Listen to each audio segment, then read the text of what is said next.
When did you realize the person everyone warned you about was actually trying to protect you? I was 12 when Marcus moved in next door. The whole neighborhood buzzed with whispers within hours. That's the man from the news, Mrs. Henderson said, clutching her pearls like they could protect her from whatever evil she imagined. The one who went to prison. Mom grabbed my arm that first evening as I headed outside to ride my bike. Her fingers dug into my skin hard enough to leave marks that would still be there the next morning. Stay away from that house, she said, her voice sharp with a fear I'd never heard before. That man is dangerous. He hurt children. I wanted to ask how she knew, what exactly he'd done, why someone dangerous would be allowed to live in our neighborhood. But the look in her eyes stopped me cold. This wasn't up for discussion. For weeks, I watched him through my bedroom window. He kept to himself, tending a small garden that was actually quite beautiful. Tomatoes and sunflowers, mostly, arranged in neat rows with little handwritten labels stuck into the soil. He never made eye contact with anyone, never waved back when kids rode past. When children appeared on bikes, parents would immediately call them back inside, their voices sharp with panic. The mailman wouldn't even walk up his driveway. He'd throw packages from the sidewalk and hurry away like the house itself was contaminated.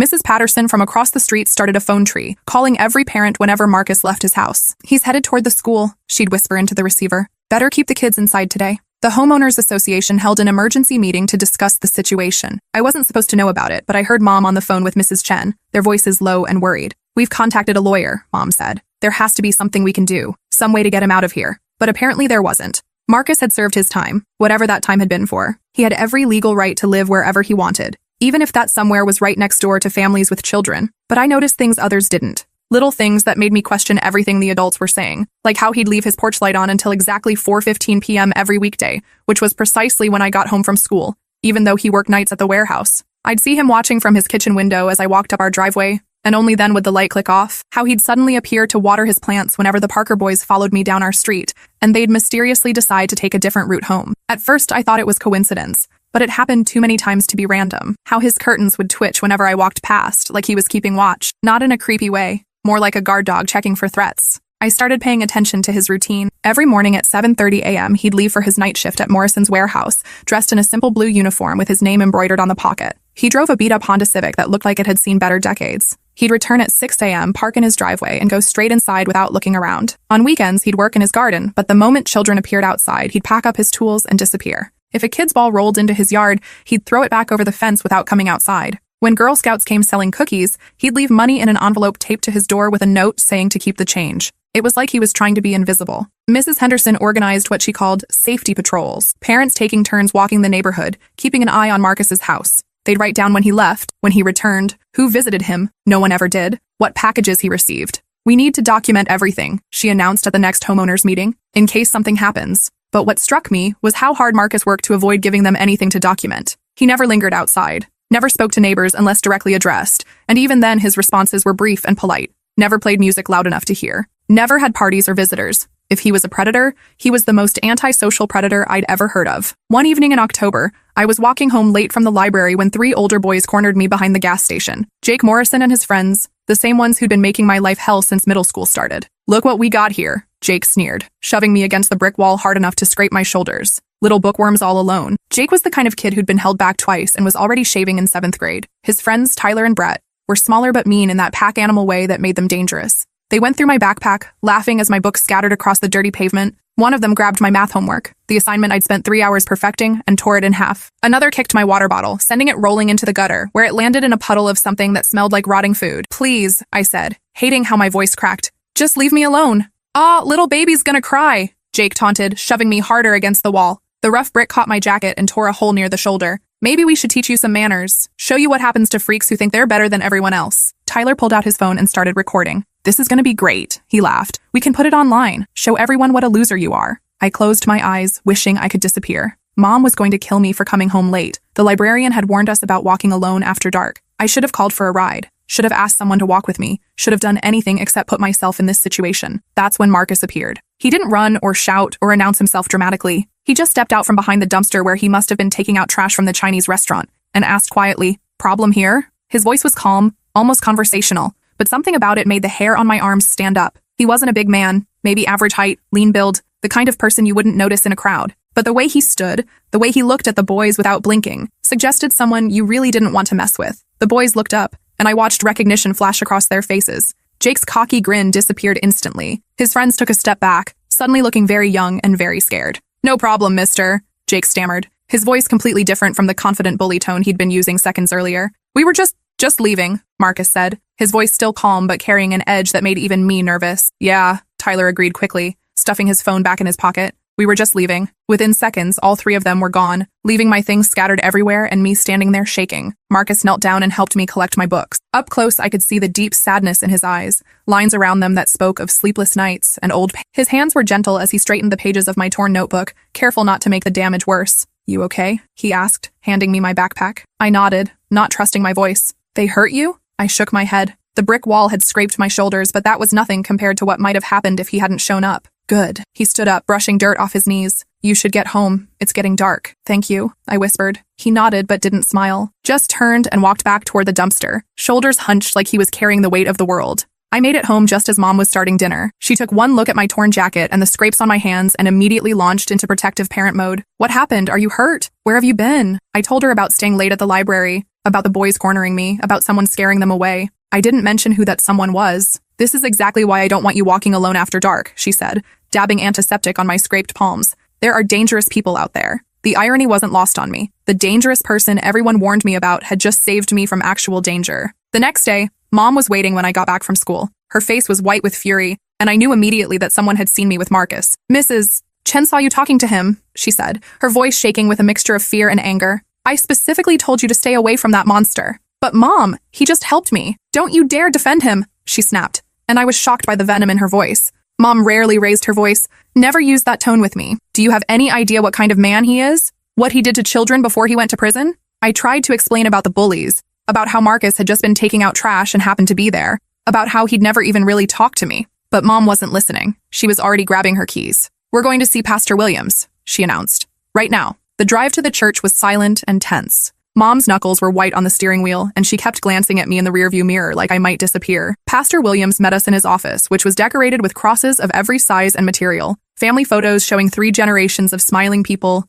and motivational posters with Bible verses in flowing script. He was a kind man in his 60s, who'd baptized me as a baby and had always treated me like one of his own grandchildren. But today his expression was serious as he sat me down and spoke in careful, measured words about dangerous people and how they operated. Predators are smart, Emma, he said, leaning forward with his hands clasped on his desk. They don't look like the monsters in movies. They look like friendly neighbors, helpful teachers, respected community members. They pretend to be kind to gain children's trust. He pulled out a pamphlet from his desk drawer, one of those educational materials with pictures of smiling adults talking to children, designed to teach kids about stranger danger. They study kids' routines, he continued, pointing to illustrations that suddenly seemed more sinister than educational. They learn their vulnerabilities, find ways to seem helpful. They position themselves as rescuers so children will trust them. But he didn't offer me anything, I protested. He just scared away some bullies and told me to go home. Pastor Williams nodded gravely, like this was exactly what he'd expected me to say. That's precisely what I'm talking about. He positioned himself as your rescuer so you'd feel grateful to him. Trust him. Next time, he might offer to walk you home for safety.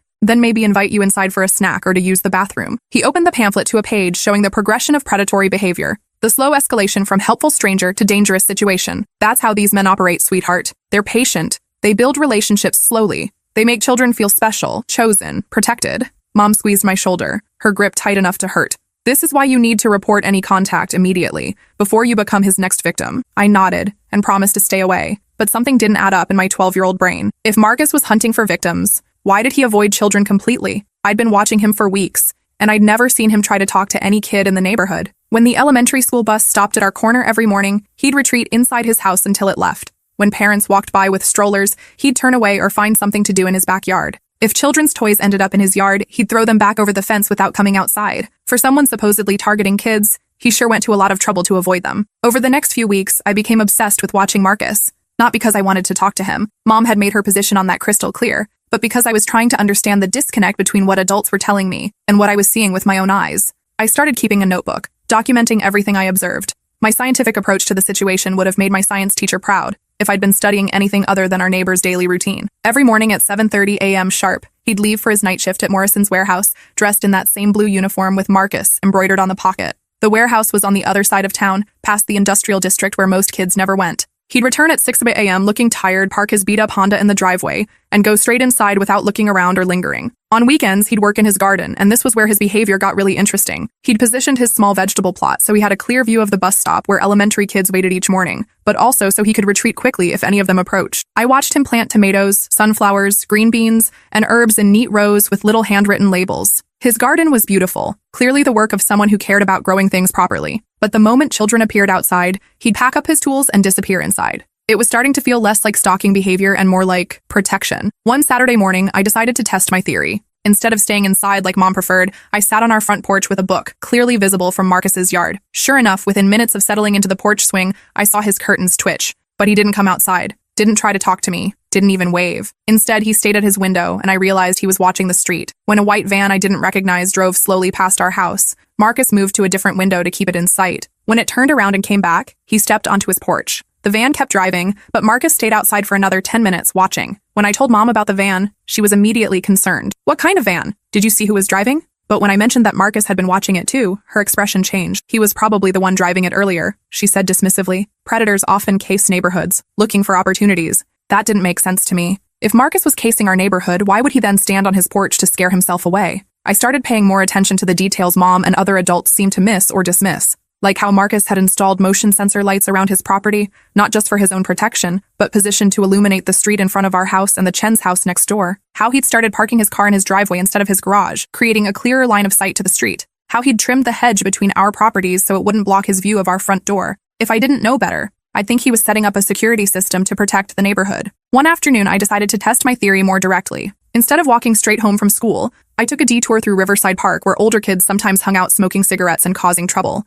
It was risky. Mom had specifically forbidden me from going there alone, but I needed to know if my suspicions were correct. Sure enough, Jake Morrison and his crew were there, sprawled on the picnic tables near the basketball court. They spotted me immediately. Well, Jake called out, flicking his cigarette toward me, if it isn't our little friend. I tried to keep walking, but they surrounded me, blocking the path back to the street. My heart was pounding, but I kept my expression neutral. If my theory was right, if Marcus was really watching over our neighborhood, "You look scared," Brett observed, grinning in that mean way that made my skin crawl. "Maybe we should walk you home. Make sure you're safe." They started closing in, and I genuinely began to panic. What if I was wrong? What if Marcus really was a predator, and I just put myself in danger to prove some stupid point? What if he wasn't even watching? Wasn't even aware I was here? Yeah, Tyler agreed, pulling out his phone again. "We should definitely make sure you get home safe. Wouldn't want anything bad to happen to you." The way he said it made it clear that bad things were exactly what he had in mind. That's when I heard footsteps behind me. "There's my neighbor," Marcus said casually, like we were old friends who'd planned to meet at the park. "Ready to head home, Emma?" Jake and his friends immediately backed off. They didn't run this time, but they moved away from me, suddenly very interested in their cigarettes and phones.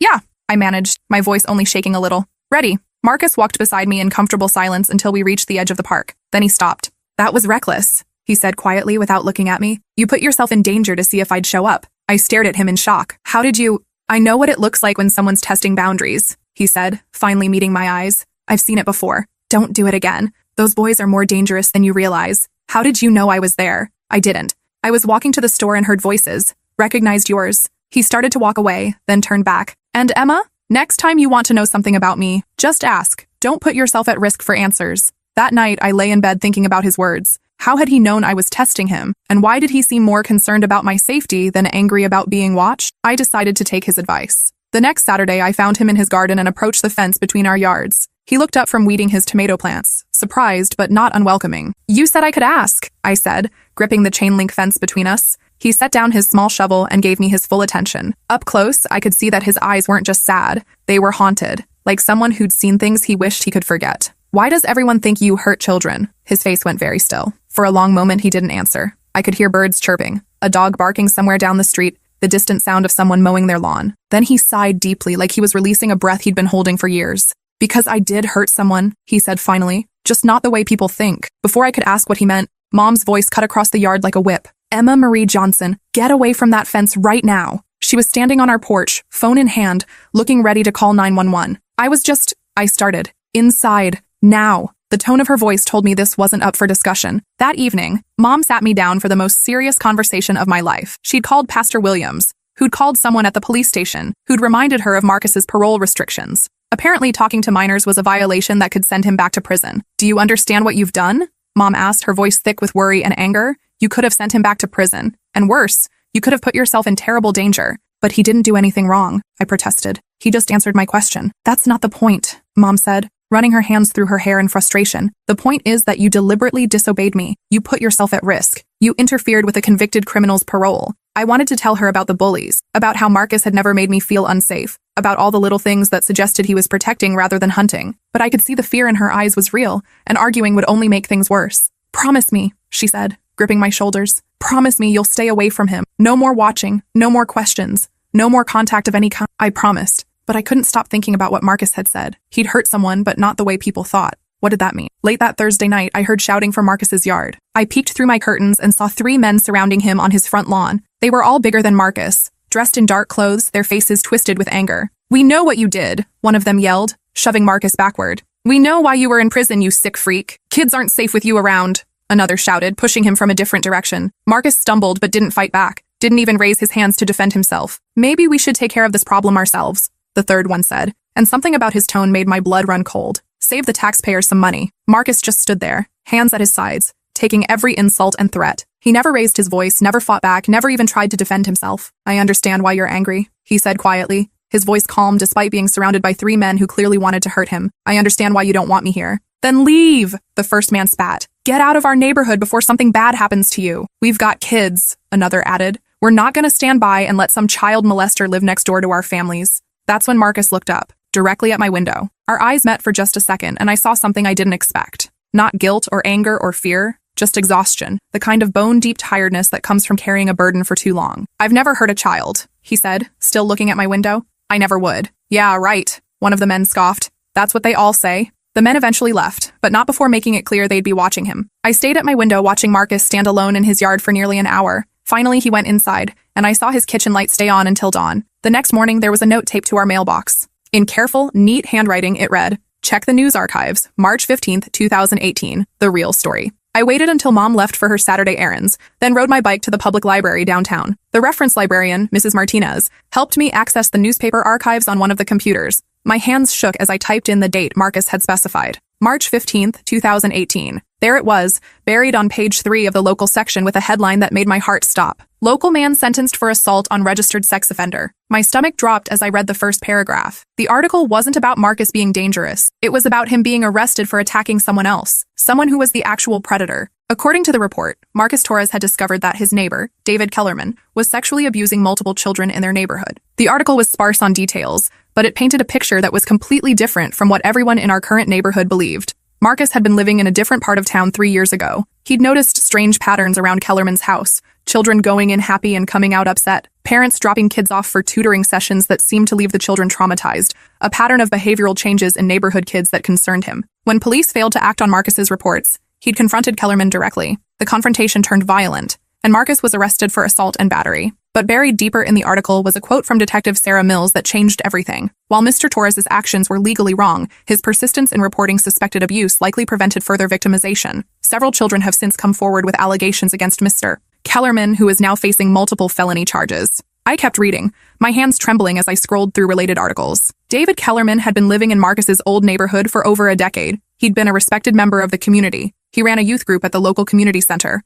offered free babysitting services to struggling single parents, hosted sleepovers and camping trips for underprivileged children, all while systematically abusing them. The same pattern Marcus had recognized and tried to stop. I found follow-up articles from the weeks and months that followed. 17 children eventually came forward with testimony about abuse that had been happening for years. David Kellerman was sentenced to life in prison without the possibility of parole. And Marcus Torres, the man who'd sacrificed his freedom to stop a monster, was labeled as a violent criminal by everyone who only heard part of the story. I printed every article I could find and stuffed them into my backpack. The more I read, the clearer the picture became. Marcus had been the first person to report David Kellerman to authorities. When his initial reports were dismissed as the complaints of a paranoid neighbor, he'd started documenting evidence. He'd taken photos of children leaving Kellerman's house looking upset, recorded license plates of parents who dropped kids off for tutoring sessions, even followed Kellerman to public places to document his interactions with children. For months, Marcus had tried to build a case through proper channels. He'd contacted police, Child Protective Services, the school district, even the FBI field office.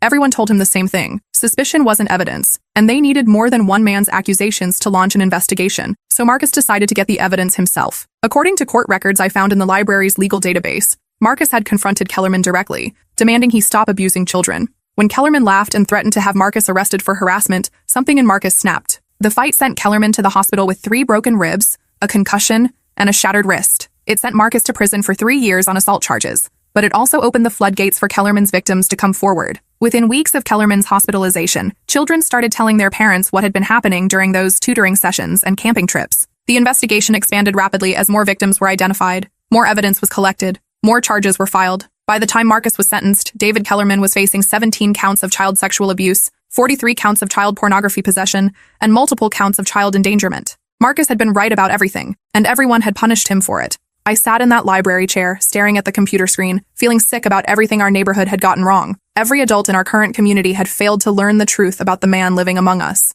We'd branded him as a dangerous predator, while ignoring the fact that he'd actually sacrificed everything to protect children from a real monster. I gathered my printouts and rode home, my mind racing with questions and guilt. How many other people had gotten the story wrong? How many neighborhoods had Marcus been forced to leave because of false assumptions? How long had he been carrying the burden of being labeled as the very thing he'd fought against? When I got home, Mom was waiting in the kitchen, and I could tell from her expression that she knew I'd been somewhere I wasn't supposed to be. "Where were you?" she demanded, crossing her arms. Instead of making excuses, I spread the articles across our kitchen table and watched her face change as she read. Her hands started trembling by the second paragraph. "Oh my God," she whispered after finishing the first article. "We got it all wrong. We all got it completely wrong." She read every article twice, then sat down heavily in her chair like her legs couldn't support her anymore. "That man," she said, her voice breaking, "that man went to prison for trying to protect children, and we treated him like a monster." "Mom, there's more," I said, pulling out the articles about David Kellerman's sentencing. "Look at what he was trying to stop." As she read about the 17 victims,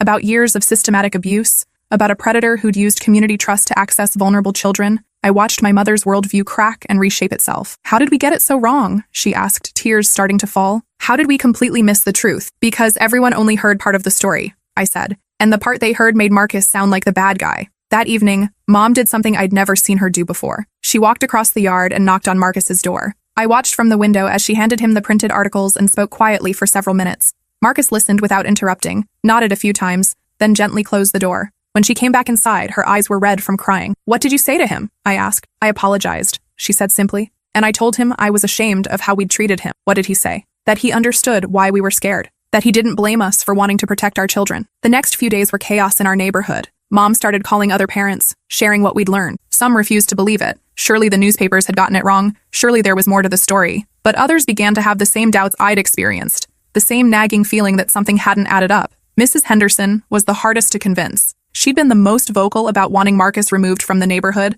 had organized the safety patrols and emergency homeowners meetings. "This is all very convenient," she said when Mom showed her the articles. "How do we know these aren't fake? How do we know he didn't plant them somehow?" But when Pastor Williams confirmed the story by calling his contacts in Marcus's former neighborhood, even Mrs. Henderson had to accept the truth. Within a week, police cars appeared on our street. Not to arrest Marcus, but to investigate the house 2 doors down from ours. David Kellerman's old house, where Dr. Richard Brennan now lived. The same Dr. B. Brennan who'd moved into the neighborhood 2 years earlier, shortly after Marcus's release from prison. The same Dr. Brennan who'd positioned himself as a child safety expert, hosting community workshops about protecting children from predators. The same Dr. Brennan who'd started an after-school tutoring program that met at his house twice a week. The same Dr. Brennan who'd volunteered to counsel children who'd been traumatized by news of the Kellerman case. And the same Dr. Brennan who'd been corresponding with David Kellerman in prison, continuing the work his mentor had started. When police raided Dr. Brennan's house, they found evidence that made even hardened investigators sick. Hundreds of images and videos. Documentation of ongoing abuse involving at least 12 children from our neighborhood, including my friend Jenny, who'd been tutoring there twice a week for the past year. That's when everything clicked into place with horrifying clarity. Marcus hadn't just been avoiding children to protect himself from false accusations. He'd been watching Dr. Brennan. All those times I'd seen him looking toward that house. All those strategic positions in his garden. All those careful routines. He'd been gathering evidence, again, but this time, he'd been smarter about it. This time, he'd learned from his mistakes. Instead of confronting the predator directly, he'd been documenting everything, building an airtight case, waiting for the right moment to present evidence that couldn't be dismissed or ignored. The manila envelope Detective Mills collected from Marcus contained 3 years of careful documentation. Photos taken with a telephoto lens showing children entering and leaving Dr. Brennan's house. License plate numbers of parents who dropped kids off for tutoring. Behavioral observations of children before and after their sessions. Even recordings of conversations between Dr. Brennan and David Kellerman, made during prison visits that Marcus had somehow documented. He's been working on this case for 3 years, Detective Mills told the gathered crowd of parents and reporters. Mr. Torres provided the key evidence that allowed us to build a prosecution case. The night Dr. Brennan was arrested, I found Marcus standing in his backyard, staring at the police cars surrounding the house 2 doors down. I walked over, ignoring Mom's worried calls from our porch. "You knew," I said. "This whole time you knew he was hurting kids." Marcus looked at me with those same tired eyes I'd been seeing for months. I suspected from the day he moved in. Kellerman had mentioned him in letters. I knew he was coming. Why didn't you report him immediately? I did. Multiple times. But I'm a convicted felon reporting on a respected psychiatrist. Who do you think they believed? The weight of his words hit me like a physical blow. He'd been trying to protect us for 3 years and no one had listened because of his criminal record. So you just watched? I watched. I documented. I gathered evidence that couldn't be dismissed. And I tried to keep kids safe without being able to save them. His voice cracked slightly. Do you have any idea what that's like? Knowing children are being hurt and being powerless to stop it immediately? Detective Mills approached us, her expression respectful. Mr. Torres, we're going to need your full statement, and we'll need to go through all your documentation. Marcus nodded and handed her a thick manila envelope. Everything's organized by date. Photos, behavioral observations, correspondence records, even financial transactions that seemed suspicious. This is incredible work, Detective Mills said, flipping through the materials. You basically did our job for us. I had 3 years of practice, Marcus replied quietly. Over the following weeks, our neighborhood transformed completely. Parents who had crossed the street to avoid Marcus now brought him home-baked goods and tearful apologies. Children who'd been taught to fear him learned he'd been the guardian angel they never knew they had. Mrs. Henderson organized what she called an apology campaign, neighbors taking turns visiting Marcus to express their regret for how they'd treated him. She was the first in line. I ruined your life, she sobbed on his front porch. I organized the whole neighborhood against you. I made everyone afraid. You were protecting your grandchildren, Marcus told her gently. I can't fault you for that. But Marcus never showed anger or bitterness, even when people offered elaborate apologies and explanations. When neighbors tried to organize a fundraiser to help him, he declined. When they offered public recognition, he refused. When the local news wanted to do a story about the man who'd solved the case, he said no interviews. I didn't do this for recognition, he told the reporter who kept calling. I did it because children deserve to be safe. The community tried everything to make amends. The Homeowners Association voted to give him a special recognition award. The city council wanted to present him with a key to the city. Parents offered to pay for home improvements, car repairs, anything he needed. Marcus politely refused everything. I don't need recognition, he told Mom when she asked what the neighborhood could do to make up for their treatment. I just need to know kids are safe. 3 months after Dr. Brennan's arrest, Marcus put his house up for sale. Not because of continued harassment, that had stopped completely. Not because people still feared him, they'd moved to the opposite extreme of treating him like a hero. But because he'd finally found something he'd been searching for since his release from prison 3 years earlier. Peace. He'd spent years carrying the burden of being labeled as the very thing he'd fought against. He'd endured harassment, isolation, and constant suspicion while quietly working to protect the children who feared him. Now, finally, the truth was known. The real monster had been caught. The neighborhood was safe. His work was done. The day before he moved out, Marcus left me a note. Emma, thank you for being brave enough to look for the truth when all the adults around you had stopped trying. You saw things they missed, asked questions they were afraid to ask, and refused to accept easy answers to complicated questions. Keep questioning what people tell you, especially when something doesn't feel right. The most important truths are often the ones that make people uncomfortable. You have good instincts. Trust them. Don't let anyone convince you to ignore what you see with your own eyes or feel in your gut. And remember that the people who seem dangerous aren't always the ones you need to fear. Sometimes they're the ones trying to save you. Stay safe, stay curious, and don't let anyone convince you to stop asking difficult questions. Marcus P.S. I left something for you in the garden, behind the sunflowers. I found a small metal lockbox buried where he'd indicated. Inside was a key and a note. For your bike lock. Kids should be able to ride safely without worrying about bullies or worse. There was also a photograph. Marcus in military uniform, much younger, standing with a group of soldiers in front of what looked like a Middle Eastern building. On the back, he'd written, Afghanistan, 2009, military police. Sometimes protecting people means making sacrifices others don't understand. I learned later that Marcus had been a military police officer overseas, specializing in investigating abuse cases involving contractors and local officials. He'd been decorated twice for his work protecting civilians, including children in war zones. He'd basically been doing the same job his entire adult life, protecting vulnerable people from predators. The house where Dr. Brennan had lived was torn down within 6 months, the property deemed too contaminated by what had happened there. In its place, the city built a small park with a playground and a community garden. There's a bench near the swings with a small plaque that reads, In memory of courage, for those who speak up when no one wants to listen. I sit on that bench sometimes and think about Marcus, about how he'd spent 3 years in prison and another 3 years in neighborhood exile, all for trying to protect children. About how many kids might have been saved if we'd listened to him from the beginning instead of believing assumptions and gossip. About how he'd continued protecting us even when everyone thought he was the danger. Now I'm 25, working as a social worker specializing in child protection cases. My colleagues all know the story of Marcus Torres, how a man everyone feared turned out to be the guardian angel our neighborhood desperately needed. It's changed how I approach every case, how I listen to every report, how I investigate every claim. I've learned to look beyond surface accusations and dig for the whole truth, even when that truth is uncomfortable or complicated.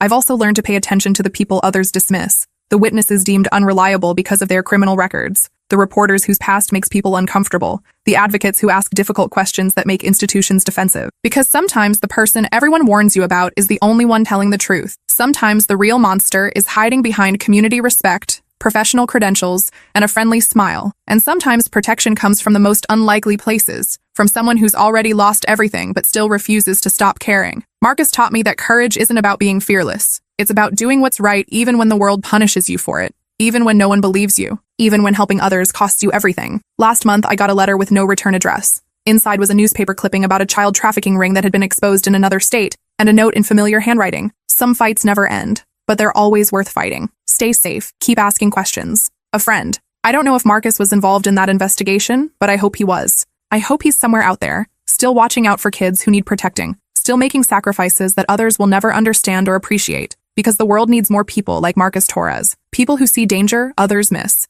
People who act when institutions fail. People who sacrifice their reputation, their freedom, even their safety to protect the innocent. People who understand that sometimes being the person everyone warns you about is exactly what you need to be.